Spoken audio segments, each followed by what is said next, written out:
Assalamualaikum warahmatullahi wabarakatuh. Kembali berjumpa dengan saya Hersy Arif dari Forum News Network. Seperti biasa Anda mengikuti program Hersy to the Point, yakni sebuah program yang berisi analisis berita-berita aktual dan point of view dari saya, karena itu namanya Hersy to the Point. Tentu saja ada berita-berita yang juga terkadang tidak muncul di media mainstream, jadi berita di balik berita. Dan pagi ini saya memberi satu tip pada Anda, mulailah biasakan dalam kejutan dalam situasi yang saya sebut sebagai abnormal seperti saat ini dengan kejutan-kejutan baru. Misalnya kemarin beberapa hari yang lalu Anda dikaget-kagetkan dengan skandal Joko Chandra, seorang buronan yang kemudian malah dilindungi oleh para pemburunya, yakni para polisi, dan tidak tanggung-tanggung yang terlibat adalah para jenderal.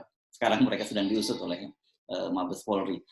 Dan kemudian tidak lama setelah itu yang paling heboh adalah soal pencalonan Gibran, putra Presiden Jokowi yang resmi menjadi calon wali kota Solo dan didukung oleh hampir semua partai. Dia diperkirakan akan berhadapan dengan kota kosong.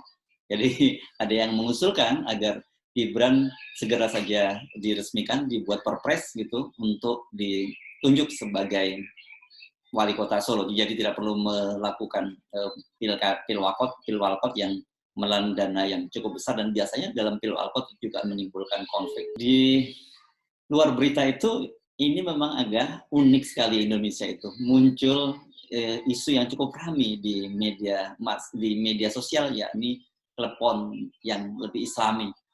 Klepon yang dinilai maksud saya klepon yang dinilai tidak islami dibandingkan dengan makanan-makanan yang lebih syar'i atau lebih islami yang disebut korma. Dan belakangan dari hasil penelusuran dari Drone Empit ternyata diketahui bahwa isu itu sengaja digelindingkan oleh kelompok yang disebut selalu diidentifikasi sebagai buzzer dari pemerintah yang dijuluki sebagai buzzer RP. Ini memang beritanya aneh sekali gitu, dan banyak yang menilai bahwa ini adalah upaya pengalihan isu, karena isu Gibran ini tidak disangka-sangka ternyata mengalahkan semua isu-isu yang muncul, bahkan isu yang sangat-sangat sensitif seperti Joko Chandra kalah dengan isu pencalonan Gibran. Jadi perlu ada pengalihan isu baru, gitu analisisnya yang muncul. Tapi apakah betul seperti itu, kita tidak tahu kebenarannya. Hanya saja fenomena klepon yang tidak islami ini memang sangat mencurigakan. Jadi dia tidak muncul begitu saja, tapi muncul by design. Dan sekarang yang terbaru adalah isu tentang, yang jauh lebih serius ini sebenarnya, mundurnya dua organisasi Islam terbesar, bahkan dua ormas ini merupakan ormas terbesar di Indonesia, NU dan Muhammadiyah, dari program organisasi penggerak pendidikan yang di-launching oleh Kementerian Pendidikan dan Kebudayaan. Ini nggak bisa dianggap main-main, karena bagaimanapun sebagai organisasi masyarakat yang terbesar, keberhasilan program pemerintah itu sangat ditentukan oleh dukungan kedua organisasi ini. Bila kedua organisasi ini mendukung, baik NU dan Muhammadiyah, hampir dipastikan semua program-program akan berjalan dengan baik. Begitu juga bila sebaliknya dua organisasi ini menolak atau bahkan melakukan oposisi terhadap program ini, ya dijamin bahwa program ini juga akan mengalami hambatan yang cukup serius. Setidak-tidaknya program ini berjalan tanpa legitimasi.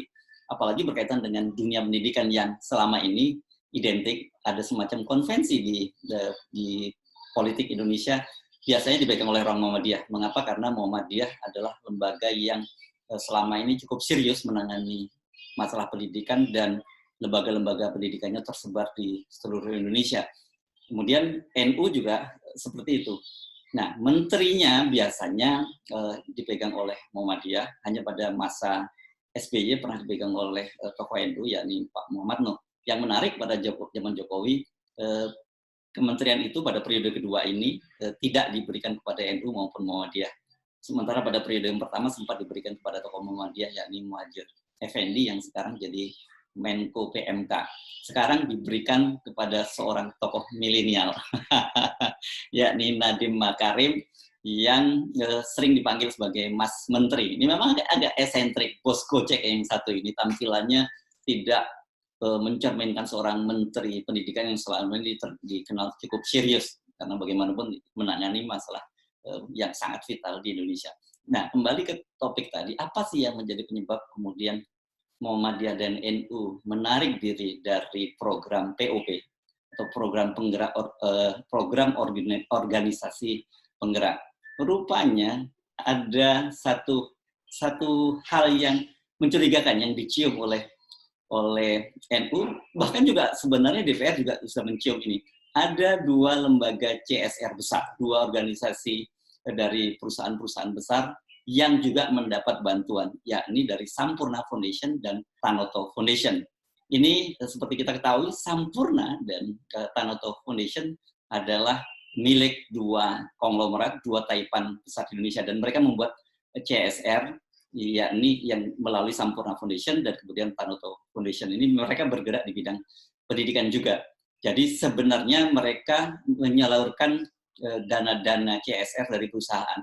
Anehnya ini sekali lagi, dalam program POP kali ini, dua organisasi, dua lembaga CSR ini mendapat bantuan dan mereka masuk dalam kelompok yang mendapat bantuan yang sangat besar, yakni sekitar 20 miliar per tahunnya.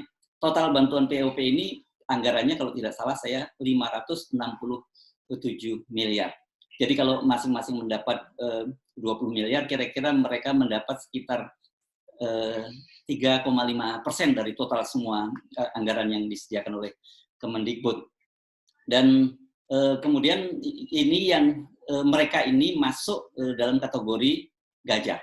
Jadi ada unik ini pemberian nama kelompok kategorisasinya. Kelompok gajah, yakni kelompok yang besar-besar mendapat bantuan sebesar 20 miliar, kemudian kelompok macan, ini agak menengah, yang hanya dapat bantuan 5 miliar, jadi dilakukan oleh organisasi-organisasi yang menengah, kemudian kelompok kijang hanya mendapat 1 miliar. Nah, sebenarnya Muhammadiyah kalau dia dan NU di antara kita kategori ini sebenarnya bukan tidak masuk lagi gajah, dia gajah besar atau gajah purba karena mereka memang sangat raksasa. Nah, kalau kemudian kelompok Sukarto Tanoto dan kelompok Sampurna ini mendapat kategorisasi sebagai gajah, ini mereka akan menjadi gajah gemuk. Bayangkan sebuah perusahaan konglomerasi yang harusnya membantu pemerintah malah mendapat bantuan. Ini sebuah ironi, maka bisa disebut sebagai sebuah skandal. Itulah yang menyebabkan kemudian Muhammadiyah menarik diri. Sukarto Tanoto dan Sampurna ini masuk dalam kelompok orang-orang yang disebut sebagai crazy rich Indonesia, atau bahkan kalau dalam Forbes dia masuk kategori orang-orang terkaya di Indonesia. Mereka ini angkanya naik turun dari tahun ke tahun, tapi nggak beda-beda jauh. Dari tahun ke tahun mereka itu masuk dalam 10 atau 15 besar orang terkaya di Indonesia. Jadi sekarang ini jadi kebalik-balik nih. Orang sudah terkaya di Indonesia, dia membuat program CSR atau katakanlah kita sebut dengan positive thinking, mereka membuat lembaga amal, tapi mereka justru mendapat bantuan dari pemerintah.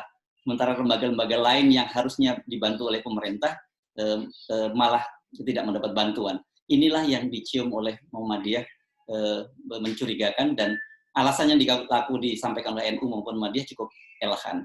Jadi menurut mereka, mereka khawatir kalau anggaran pendidikan yang disalurkan melalui program POP ini tidak dikelola dengan baik. Padahal kan sebenarnya dalam situasi semacam ini, pemerintah sedang sangat-sangat membutuhkan biaya yang besar untuk mengatasi berbagai krisis.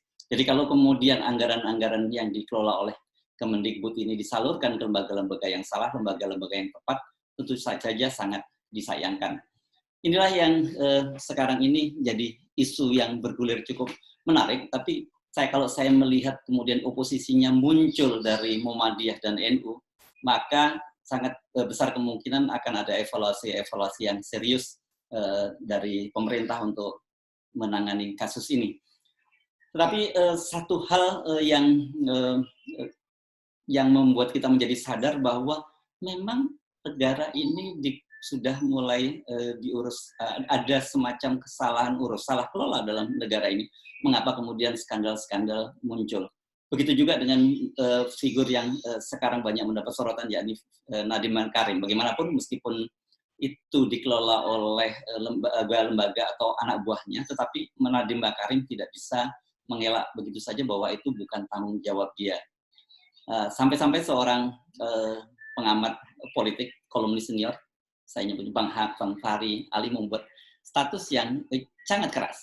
Ini ada menariknya kalau saya bacakan saja status Bang Fahri yang sekarang beredar di media sosial. Ini jadi semacam nasihat dari Fahri Ali untuk Nadiem Makarim. Begini bunyi statusnya. Jadi kata Fahri, ketika keluar dari istana sehabis dipanggil presiden terpilih akhir 2019, calon menteri pendidikan yang masih muda belia itu berkata, ini ketika dia bertemu dengan wartawan, begini kelanjutannya yang disampaikan oleh Bang Fahri. Dia berkata kepada wartawan, saya tidak tahu masa lalu, tapi saya tahu masa depan. Lalu dia pulang naik Gojek. Kini Muhammadiyah dan NU keluar dari program pendidikan merdeka karena Menteri Pendidikan memberi dana hibah 20 miliar kepada masing-masing Sampurna Foundation dan Tanoto Foundation per tahun. Menteri Pendidikan benar-benar membuktikan tidak tahu masa lalu, bahwa Muhammadiyah dan NU telah melakukan pendidikan rakyat jelata jauh sebelum Indonesia ada. Sementara Sampurna Foundation dan Tanoto Foundation baru lahir beberapa menit lalu. Untuk ukuran masa yang panjang pengabdian Muhammadiyah dan NU mencerdaskan anak-anak bangsa, ini sebuah ironi. Ironi orang yang tidak mengerti masa lalu.